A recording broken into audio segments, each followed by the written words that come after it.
Hello guys, welcome back to the channel. If you watched my last video about me working up and starting my garden, you probably noticed this at the end. This is the newest purchase. Been kind of saving my money for a little bit and kind of wanted a newer tractor to help run my grapple, so this is what we went with. It's a 2006 or 7 New Holland TN60A. If anyone knows what the A means, let me know, but I'm pretty sure it's just like one of the later versions of the TN. It's got a 32LC New Holland loader, skid steer, quick attach. It's got about 1,600 original hours. This is where it came from. Asheville Farm Equipment. Y'all may have to bear with my phone. It's acting like it doesn't really want to focus much today. It's got the Synchro Command transmission, so that means it's got 4 ranges over here, 4 speeds, and it's got the power shuttle on the dash. I've heard some people say some kind of rougher things about the power shuttle, but so far it's worked. So we'll see. I know for sure it does need a seat pad, and then when I put one on it, I just probably am going to go ahead and put a New Holland seat on it. I don't really want to do any aftermarket because I don't know really how an aftermarket seat would look on it. So we'll probably put a New Holland seat pad back on it. It's got some 16 9/28s, and I believe they're 12 420s. On the front, Goodyear radials. Supposedly it was a 2-owner tractor and never spent more than 15 or 20 minutes away from where it was bought at. It's a single remote tractor, which that'll work perfect with my grapple. We're going to have a set of lines that'll be made that'll run up and plug in this way. So I'll have my joystick free on the loader, and then we'll just use this to run the grapple. Now the problem that I'm going to run into is this tractor has been set out in the back. And it's going to take about 3 or 4 inches off my disc mower. And I know the angle's rough on the PTO before somebody comments. But what our plan is we're going to see if it'll mow halfway all right with it. And if it mows good, we'll go ahead and flip them back in, just like they are supposed to be from factory. But we're going to try it out first cutting, see if it likes the disc mower. I'm sure it will. It's only a 5-head coon. But just wanted to kind of try it out.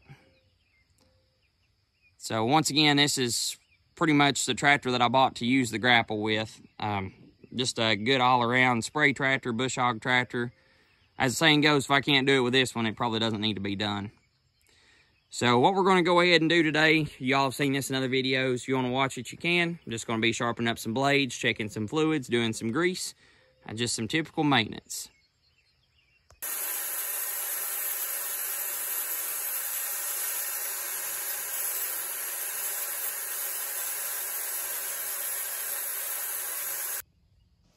Y'all want to see what metal does to metal, spinning at like 500 RPMs?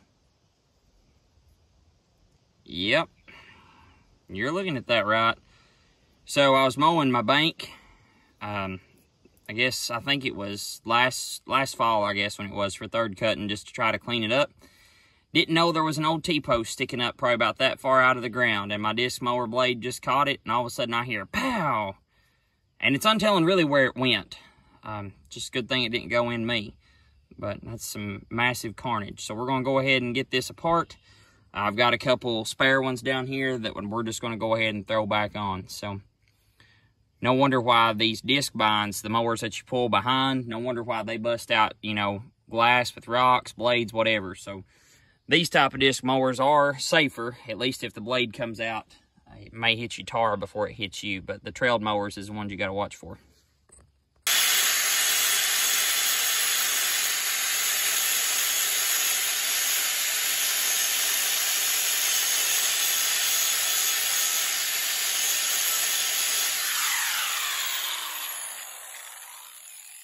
You've probably seen me do this in other videos about throwing a vice grip on them. Just always make sure you're sharpening them in the correct direction. Your tractor is going to spin to the right on your PTO, so make sure your PTO is spinning right. And it should be the correct direction. So if the PTO is spinning this way, I know this blade is going to cut in this direction. So we're going to make sure we sharpen it in the direction that it's going. Now, I don't know what you're going to say about how that blades are only like $1 a piece, $2. Why are you even doing this? Why are you fooling with it? I don't know. I just feel like it makes the tractor run easier and just makes everything run a little smoother. It makes a cleaner cut, too.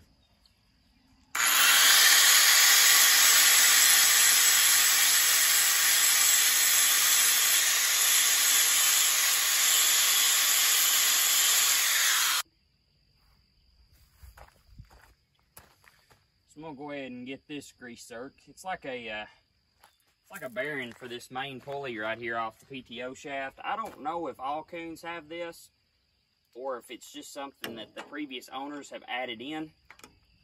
Makes sense, but I always just give it about 4 or 5 good pumps.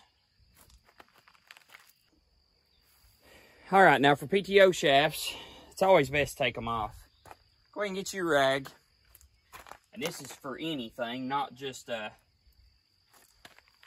PTO shafts, but find your grease point and wipe the grease off of it, because if you don't wipe the grease off of it, you're just shoving dirt right back in those bearings, no matter if they're for U-joints or whatever they may be.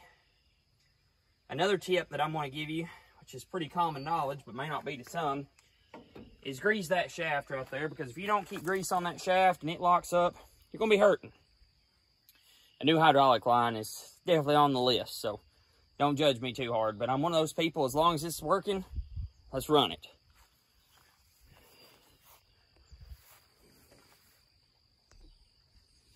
Which may get me in trouble one of these days.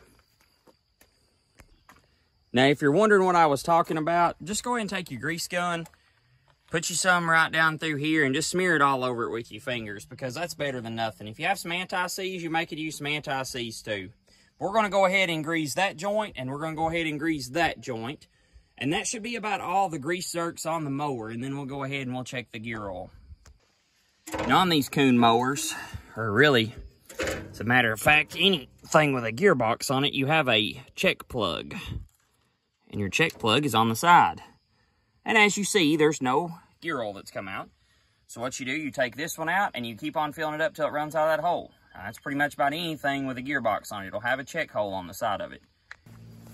Now this other one is on the bottom of the cutter bar. So we're gonna go ahead and fire it up here.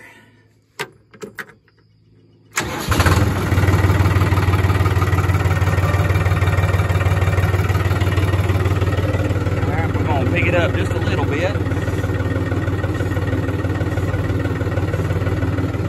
Let me throw this out here.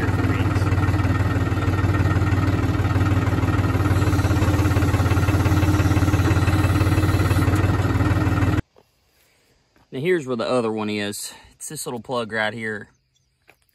Now the biggest thing about this is making sure that if you do work on it, do not stand directly under that cutter bar. Because if the cylinder did collapse or the lines collapse on the tractor, it'd fall right over on you. So if you got to do it, either have somebody or stay back. Now everybody has their preferred lubrication that they use. And for, you know, engine oil, hydraulic oil, things like that, you can use good stuff, especially in tractors like that. You need to use good stuff. But in these things right here, as long as they have some type of lubricant, they're okay. And this one leaks out gear oil as fast as you about put it in. So just go to the Wally World, buy you some SuperTech 8090, and run it. I've been doing it this way for probably 4 going on 5 years now. And she's never let me down, knock on wood. But just make sure that you have fluid in it, because cheap fluid is better than no fluid or gear oil at all. So we're going to go ahead and we're going to fill it up to right here until it starts running out, and we'll put our plug in, and the disc mower will be ready to mow some hay.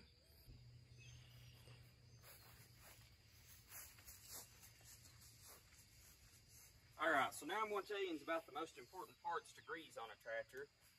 On this one, it's got a grease zerk back here on the back axle, and I'm going to assume that that's probably a seal. So before I find out more about it, I'm only going to put about half a pump in it, because when they have axle seals like this, it basically keeps the fluid inside of the axle. Now, if your tractor has a front end loader, you have pin points right here, pin points right here, right here, right here. Pretty much any place the loader moves, there should be a pin point to grease. The most important thing to me on a tractor, though, is probably the front end. And this one being a 4-wheel drive, it's got grease zerks on top of the hub, or the spindle, I guess I should call it. And then every tractor has got grease zerks under at the front bolster. And your 2-wheel drive tractors have grease zerks in the spindles, but most of the time they're down on the side. But a lot of times the 4-wheel drives, it's almost like a ball joint at the top, or a kingpin on an older truck. Basically, it just helps keep things greased and keeps them moving with those grease zerks being on top. So I'm going to go ahead and maybe try to put you on time lapse and grease some of this up. Now, your time lapse won't have any sound because I haven't really figured out how to put any music with it on my phone yet. But I'll go ahead and start a time lapse, and I'll show you how to grease it up.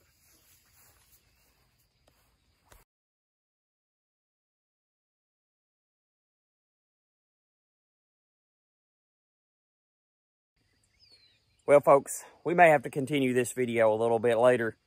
I've still got to grease all the front end and grease the other side of the loader. But you guys get the general gist. The reason why I'm wrapping this video up is I just seen lightning strike over in the distance. So I'm going to go ahead and put all my stuff up and get inside before I get struck by lightning. Thank you all for watching all my videos. I hope you guys are excited to maybe see the new tractor work. I am too. So we'll make sure we put up plenty of videos of us mowing down the hay, raking it, getting it up. Thank you all. If you like the video, please like it, subscribe. It sure helped me out a lot. I appreciate it. Thank you all, and God bless.